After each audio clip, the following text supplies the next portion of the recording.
So let's see the White Roses distort this verse to the opposite meaning. It is the duty of every Muslim to keep striving until all governments have been converted to Sharia law. So not only does the White Roses referenced verse have absolutely nothing to do with Sharia, but it even offers persecutors forgiveness if they cease trying to force their religion on Muslims. The White Roses haven't merely taken the verse out of context, they've distorted the meaning to the exact opposite of what the verse says. And the fear-mongering about Sharia from the White Roses is that non-Muslims would be forced to adhere to Islamic law. But that is a direct contradiction to what the Quran says. Let the people of the gospel judge by that which God has revealed therein. Reverence for the original Torah and gospel is apparent throughout the Quran. But this idea of rejecting all other religious laws is very familiar. Where have we seen it before? Now I remember. The White Roses are confusing the Quran with what Paul said. But even if we or an angel from heaven should preach to you a gospel contrary to the one we preach to you, let him be accursed. As we have said before, so now I say again, if anyone is preaching to you a gospel contrary to the one you received, let him be accursed. Now that's what I call religious intolerance. The White Roses' first false claim is that the Quran supposedly abrogated peaceful and tolerant verses with violent verses later.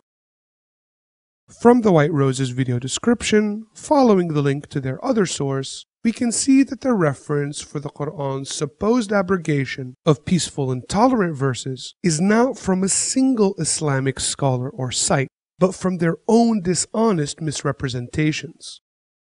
First, they point out Quran chapter 2 verse 256 that there is no compulsion in religion in Islam, which they expect us to believe has been abrogated by which verse? Yup, you guessed it, the same verse we just showed to forgive persecutors if they stop trying to force their religion on Muslims. And not surprisingly, this hyperlink leads to 10 translations of the verse, not one of which contains their false translation of fight them until only Allah is worshipped. The verse about no compulsion in religion was revealed to prevent some Muslims from trying to revert their children back to Islam after having vowed them to Judaism through a pre-Islamic custom. This verse cannot be abrogated as clarified by the end of the verse.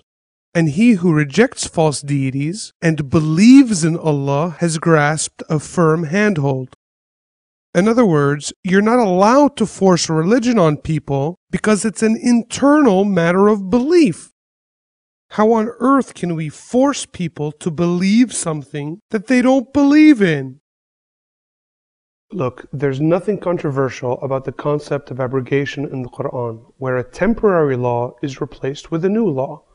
An example in Islam is the gradual prohibition of wine for Muslims, where being intoxicated during prayer was prohibited, which was followed by the outright prohibition of wine. On the other hand, abrogation in Christianity is quite controversial. For example, even though the Messiah Jesus, whom Muslims revere, taught the law of Moses and the commandments, do not think that I have come to abolish the law or the prophets. I have not come to abolish them, but to fulfill them. For truly I say to you, until heaven and earth pass away, not an iota, not a dot will pass from the law, until all is accomplished. However, the Church radically abrogated the teachings of Jesus and the law of Moses by following the teachings of Paul. For we hold that one is justified by faith apart from works of the law. For Christ is the end of the law for righteousness to everyone who believes. Oh really? I wonder what the Messiah Jesus would have to say about that. Therefore, whoever relaxes one of the least of these commandments and teaches others to do the same will be called least in the kingdom of heaven.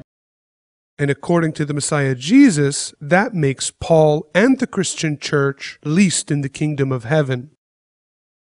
And the fear-mongering about abrogation from the White Roses is that the Quran requires Muslims to make the jihad and kill or convert non-Muslims. Now, the greater jihad, which is defined struggle, is against the ego for spiritual purification and growth.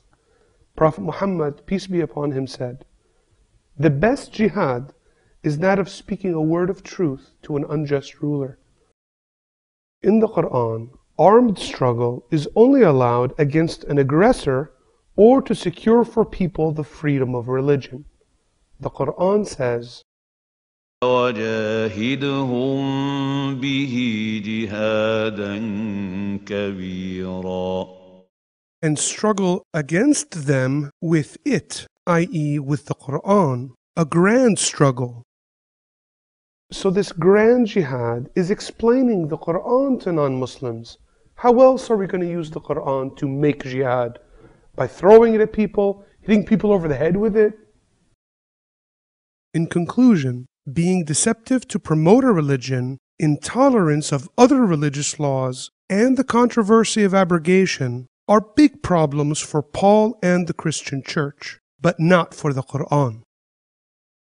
And based on how the White Roses dishonestly distorted their own references, it's really no wonder they couldn't quote a single source or Quranic verse throughout their entire video to support their ridiculous claims. It's really funny how the White Roses accuse Muslims of lying to promote our religion by lying through their teeth about Muslims and Islam. The White Roses are insulting the intelligence of their own audience. We sincerely hope you enjoyed this episode of Islam for Dummies, and we hope to see you again next time.